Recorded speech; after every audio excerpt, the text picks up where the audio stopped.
Telangana express में दोबारा इस्तकबाल है। चलते हैं मजीद खबरों की जानिब। अपोजिशन जमातों ने अडानी ग्रुप के खिलाफ इल्जामात की तहकीकात के लिए मुश्तरका पार्लिमानी कमेटी की तश्कील का मुतालबा करते हुए चारशंबे को भी राज्यसभा में हंगामा जारी रखा, जिसकी वजह से अवान की कार्रवाई 2 बजे तक के लिए मुलतवी कर दी गई और फिर 3 अप्रैल तक मुलतवी की गई। सुबह के इल्तवा के बाद जैसे ही 2 बजे चेयरमैन जगदीप धनखड़ ने अवान की कार्रवाई दोबारा शुरू की तो अपोजिशन जमातों के अरकान ने मुश्तरका पार्लिमानी कमेटी के क़याम का मुतालबा करते हुए नाराबाजी शुरू कर दी। चेयरमैन ने माहौलियात, जंगलात और मौसमियाती तब्दीली के वजीर भूपेंद्र यादव से कहा कि वह जंगलात तरमीमी बिल से मुताल्लिक तहरीक पेश करे। यादव ने हंगामाराई के दरमियान कहा कि लोकसभा ने फॉरेस्ट तरमीमी बिल 2023 को जामे बहस के लिए पार्लियामेंट के दोनों ऐवानों की मुश्तरका कमेटी को भेजने की करारदाद मंजूर की है। उसके बाद उन्होंने इस बिल को मुश्तरका कमेटी और उसमें शामिल अराकीन को भेजने से मुताल्लिक तजवीज पेश की, जिसे हंगामाराई के दरमियान सूती वोट से मंजूर कर लिया गया।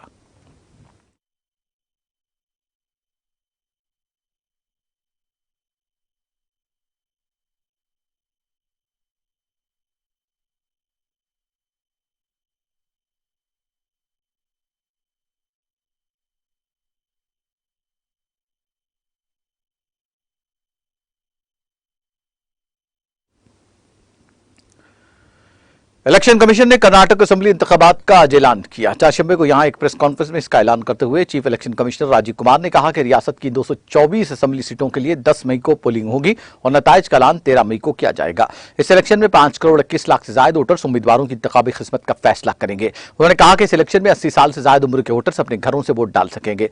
रियासत में वोटिंग के लिए जुमला 58,282 पोलिंग स्टेशन बनाए जाएंगे। इस बार 9,17,000 नए वोटर्स शामिल किए गए हैं। उन्होंने कहा कि इंतखाबी अमल 24 मई से पहले मुकम्मल कर लिया जाएगा।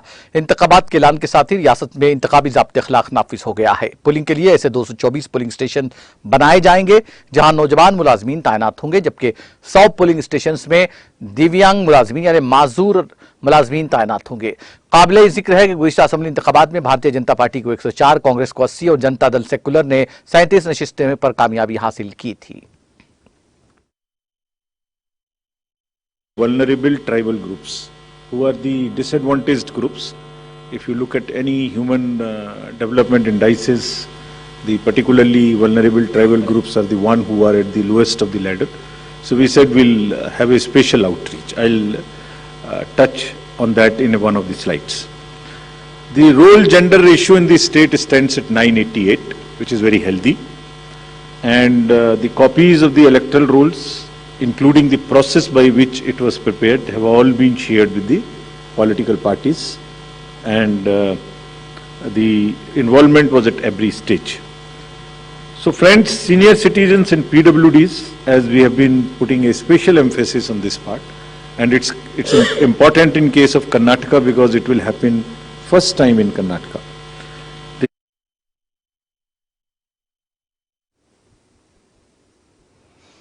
मगरबी बंगाल की वज़ीर आला तृणमूल कांग्रेस की सरबराह ममता बनर्जी ने चारशंबे को एस्प्लानेड में वाक़ BR अम्बेडकर के मुजस्समे के सामने अवाम के साथ मोदी हुकूमत की बेहिसी और सोतला सलूक के खिलाफ 2 रोज़ा हड़ताल और मुजाहरे शुरू किए।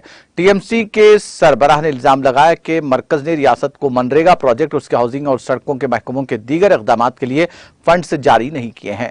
उन्होंने दावा किया कि भारतीय जनता पार्टी की ज़ेर क़यादत मरकजी हुकूमत पर मगरबी बंगाल के कुल वाजिबात 1 लाख करोड़ से ज्यादा हैं। TMC के सरबराह ने इल्जाम लगाया कि मरकज ने मनरेगा और इंदिरा आवास योजना के लिए फंड जारी करना बंद कर दिया है।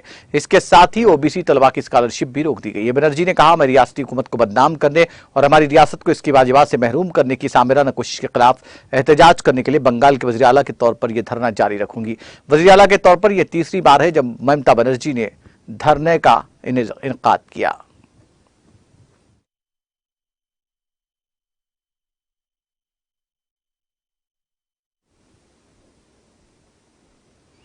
रेलवे, मवासलात, इंफॉर्मेशन टेक्नोलॉजी और इलेक्ट्रॉनिक के मरकजी वजीर अश्विनी विष्णु ने आज कहा कि कांग्रेस लीडर राहुल गांधी अपनी अना और जागीरदाराना सोच की वजह से पार्लियामेंट की रुकनियत से महरूम हुए हैं और वो खुद को आईन, अदालत और इदारों से बालातर समझते हैं।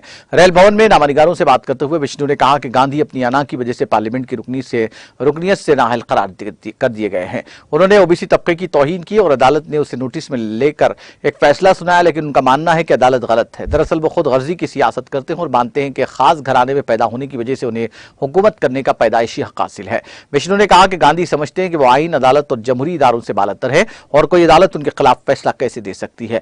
मुल्क में नाजुक सूरत हाल है, सारे बदउनवान इकट्ठे हो गए हैं, मुल्क में साफ सुथरी हुकूमत है और आवाम का नया मिजाज है, इसे कैसे खत्म करें उसकी साजिश की जा रही है। उन्होंने कहा कि जो लोग आज हुकूमत पर बदउनवानी का इल्जाम लगा रहे हैं उन्हें याद रखना चाहिए कि मुत्तहिदा तरक्की पसंद इत्तेहाद यूपीए हुकूमत के दौरान किस किस्म की बदउनवानी हुई थी। उस वक्त के वजीर आजम के गैर मुल्की दौरे के वक्त ऑर्डिनेंस फाड़ने से क्या इदारे मजबूत हो जाते हैं।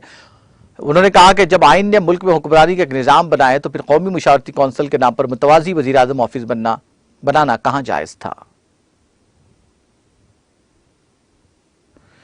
कांग्रेस सदस्य मल्लिकार्जुन खड़गे ने वजीर आजम नरेंद्र मोदी से सीधा सवाल करते हुए पूछा कि वो बताएं कि अडानी ग्रुप की कंपनियों में 20,000 करोड़ रुपए किसके हैं।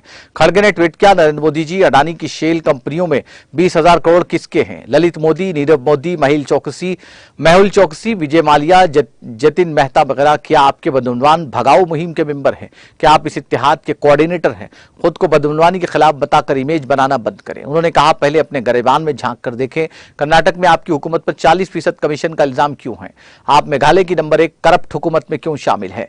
राजस्थान में संजीवनी कोऑपरेटिव घोटाला, मध्य प्रदेश का पोषण घपला या छत्तीसगढ़ में नान घोटाले में क्या बीजेपी लीडर मुलविस नहीं है? खड़गे ने बदउनवानी के मामले में कार्रवाई के हवाले से बीजेपी और अपोजिशन पार्टियों के लीडरों के साथ इम्तियाजी सलूक करने का इल्जाम लगाते हुए कहा कि अपोजिशन के 95% कायदीन पर एईडी और बीजेपी में शामिल लीडर वॉशिंग मशीन से धुलकर साफ। 56 इंच का सीना है तो जेपीसी बिठाइए और 9 वर्षों में पहली बार सरेआम ओपन प्रेस कॉन्फ्रेंस कीजिए। हाँ, उनको जवाब दीजिएगा जो ये ना पूछे कि आप आम कैसे खाते हैं या आप थकते क्यों नहीं।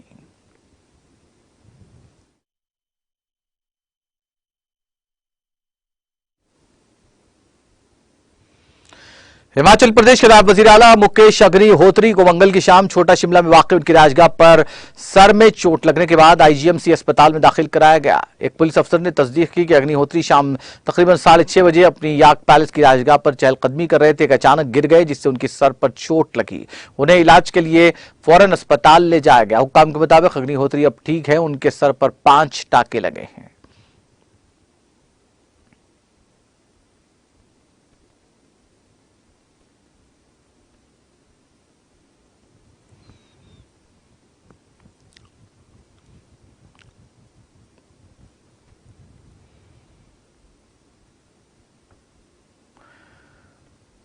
मध्य प्रदेश के इंदौर में वाक़ होटल में आज आग लगने के बायस अफरा तफरी का माहौल पैदा हो गया। फायर ब्रिगेड के अमले ने फौरी तौर पर राहत और बचाव का काम शुरू किया और होटल में मौजूद लोगों को बहिफाजत बाहर निकाला। फायर ब्रिगेड के अमले के मुताबिक यहां 6 मंजिला एक होटल में आग लगने की इत्तला के बाद फायर ब्रिगेड की गाड़ियां और एहलकार मौके पर पहुंच गए। आग पर काबू पाने के साथ ही वहां मौजूद लोगों को क्रेन वगैरह की मदद से बहिफाजत बाहर निकालने की कोशिश की गई। आग की लिपेटें होटल के बैरूनी हिस्से में भी देखी गई। होटल में मौजूद 20 से ज्यादा अफराद को बाहर निकाला गया, सब महफूज बताए जाते हैं। आग लगने से होटल को काफी नुकसान पहुंचा है। तराल कश्मीर के देवारपुरा सोयनाड गुजर बस्ती इलाके में राब्ता सड़क और नाले पर पुल न होने की वजह से लोगों को मुश्किलात का सामना करना पड़ रहा था। ताहम महकमा देही तरक्की ने हाल ही में नाले पर एक पुल का तामीराती काम मुकम्मल किया है, जिसके बाद लोगों में खुशी पाई जा रही है, जबकि सड़क पर भी काम जारी है। मुकामी लोगों ने बताया कि उन्हें राब्ता सड़क और पुल न होने की वजह से मुश्किलात का सामना करना पड़ता था। ताहम पहली बार इलाके में राब्ता सड़क और पुल तामीर होने से उनके मसाइल हल हो गए हैं। उन्होंने मुतालिका हुक्काम का शुक्रिया अदा किया। सरकार ने यहाँ पे एक पुल बनाया जो कि आज कंप्लीट हुआ है। हम बहुत शुक्रगुजार हैं अपने सरकार के और वीडियो साहब के भी, जिन्होंने यहाँ पे पुल तैयार किया है। आज ये इससे पहले कि 70 साल यहाँ मैंने सुना है, मैं 22 साल का हूँ आज, लेकिन आज से पहले यहाँ पे पता नहीं 10-12 माली जानवर भी चल बसे, जबकि यहाँ सैलाब आता था। लकड़ी का पुल था, वो पहले ही जा चुका था। और आज का दौर आया जबकि डीसी साहब और एडीसी साहब और बीडीओ साहब यहाँ पे पहुँचे मौके पे। जब उन्होंने हालात देखा, जब पिछले साल इसमें सैलाब आया, उन्होंने ये हालात देखी, तो वो जो सोयनाड के लोग थे उनको बीमार होती थी, औरत बीमार होती थी, कुछ बीमार होते थे, वो वहीं पे पड़ जाती थी, जिसकी नालायक वो जान से।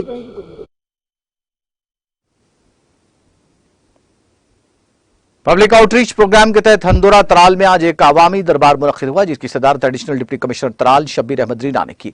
इस मौके पर मकामी लोगों की एक अच्छी तादाद ने शिरकत करके अपने मुतालबात उनके सामने रखे। लोगों की शिकायत का नोटिस लेने के बाद मीडिया के साथ बात करते हुए एडिशनल डिप्टी कमिश्नर ने यकीन दहानी कराई कि लोगों के हकीकी मसाइल को इसी साल के अंदर हल किया जाएगा।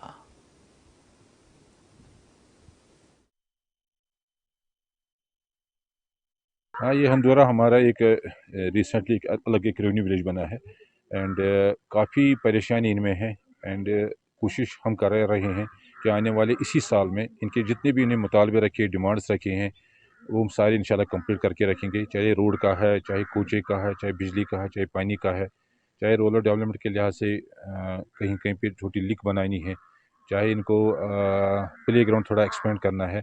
जितनी इन्हें डिमांड्स रखी हैं मैं इनको एश्योर कर रहा हूँ आपके माध्यम से, और इनसे मैंने बात भी की। इसी साल इसी नेक्स्ट दिसंबर से पहले सारे जो इन्हें इशू उठाए हैं इनमें काम हो जाएगा। एंड कोशिश हमारी ये रहेगी कि आने वाले टाइम में जितने भी इनके इश्यूज़ और भी आएंगे हमारे नोट्स में ले आए, हम कोशिश करेंगे कि इनके हर इशू को एड्रेस कर देंगे। एंड साथ ही इनका एक अच्छा एक इशू था कि हम अपग्रेडेशन ऑफ द स्कूल, क्योंकि वो हमारी कैपेसिटी में नहीं, कंप्यूटर्स में नहीं है, तो हम कोशिश ये करेंगे हम ये मैटर टेकअप करें डायरेक्टरेट ऑफ स्कूल एजुकेशन से, ताकि आने वाले टाइम को एग्जामिन करेंगे एज पर।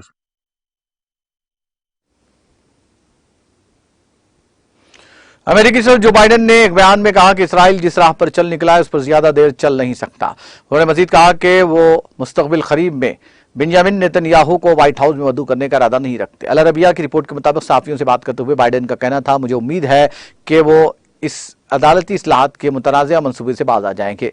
इस बयान से एक दिन कबल जब बाइडेन से जब सवाल किया गया कि आप वो इसराइली वज़ीर-ए-आज़म को वाशिंगटन मदऊ करेंगे, उन्होंने जवाब दिया, नहीं, करीबी मुद्दत में नहीं।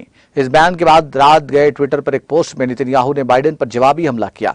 नेतन्याहू ने अपने पैगाम के आगाज में कहा कि इसराइल और अमेरिका के दरमियान ये इत्तेहाद अटूट है और हमारे दरमियान कभी कभार होने वाले इख्तिलाफात पर हमेशा काबू पा लिया जाता है। इस बयानिए के नेतन्याहू जमहूरियत को नुकसान पहुंचा रहे हैं को अक्सर मुस्तरद करते हुए इसराइली वज़ीर-ए-आज़म का कहना था कि वो इसराइली हुकूमत के तीनों शोबों मुक़र्ररा अदलिया और इंतजामिया के दरमियान मुनासिब तवाज़ुन बहाल करके जमहूरियत को मजबूत करने के लिए पुरअज़्म है।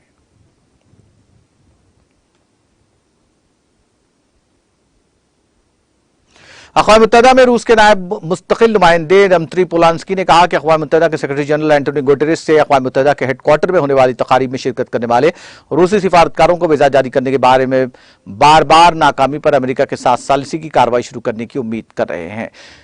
गुज़िश्ता हफ्ते रूस के मिशन कानूनी एग्जीक्यूटिव ऑफिस के सरबराह सरगई लेओनचेंको ने कहा कि मास्को अमेरिका और अक़वाम मुत्तहिदा के दरमियान फौरी तौर पर सालिसी का आगाज चाहता है, क्योंकि वाशिंगटन अक़वाम मुत्तहिदा हेडक्वार्टर की मेजबानी करने वाले मुल्क के तौर पर रूसी सिफारतकारों के लिए अपनी जिम्मेदारियों की खिलाफ वर्जी करता है और वीज़ा में ताख़ीर कर रहा है। ये सेक्रेटरी जनरल पर मुनहसर है और हम अभी भी मानते हैं कि इस अमल को शुरू करने में कामयाब होंगे। हमें लगता है कि ऐसा करने के लिए उनके पास तमाम ज़रूरी अज्जा मौजूद हैं, क्योंकि एक बार फिर मसाइल का अंबार लग गया है। उन्हें इस तरह से हल नहीं किया जा सकता जिस तरह उन्हें हल किया जाना चाहिए।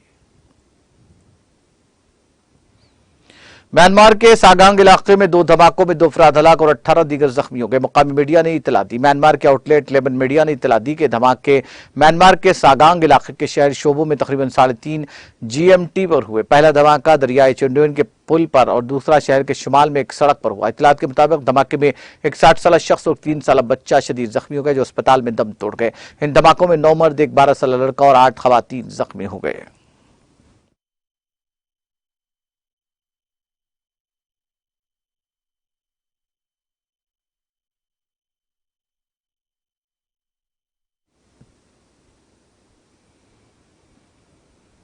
आखिर में सुर्खियां एक बार फिर। सुर्खियों के पेश करदा है Makhdoom brothers, Pathergatti Charminar road Hyderabad.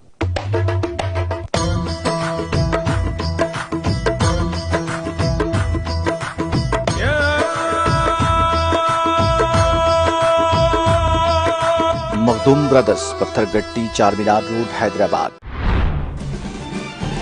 BRS हुकूमत रियासत की तरक्की और अवाम की फलाह बहबूद के अहद की पाबंद। मुख्तलिफ तरक्याती प्रोग्रामों में शिरकत के बाद रियासती वजीर श्रीनिवास यादव का खिताब। मोदी हुकूमत ने गैस की कीमतों में इजाफा करके आम आदमी का जीना दो भर कर दिया। बीआरएस के इजलास से रियासती वजीर सविता इंद्र रेड्डी का खिताब। तरक्की और अवामी मसाइल का हल बीआरएस हुकूमत की अव्वलीन तरजीह। बीआरएस के आत्म सम्मेलन इजलास से रियासती वजीर श्रीनिवास यादव का खिताब। तेलंगाना के बादला में 31 मार्च से 2 अप्रैल तक बारिश का इम्कान। जिला आदिलाबाद में दर्ज 38.8 डिग्री सेल्सियस दर्ज।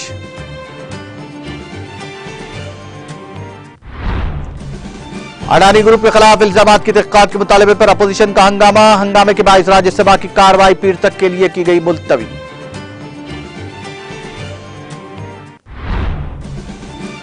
कर्नाटक असेंबली इंतखाबात 10 मई को होगी रायदही, 13 मई को नतायज। Chief election commissioner Rajiv Kumar का ऐलान।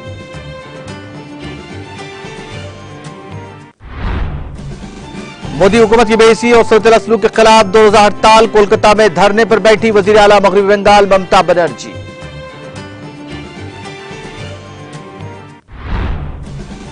और इसराइल जिस राह पर चल निकला है उस पर ज्यादा देर नहीं चल सकता, अमेरिकी सदर जो बाइडेन का बयान।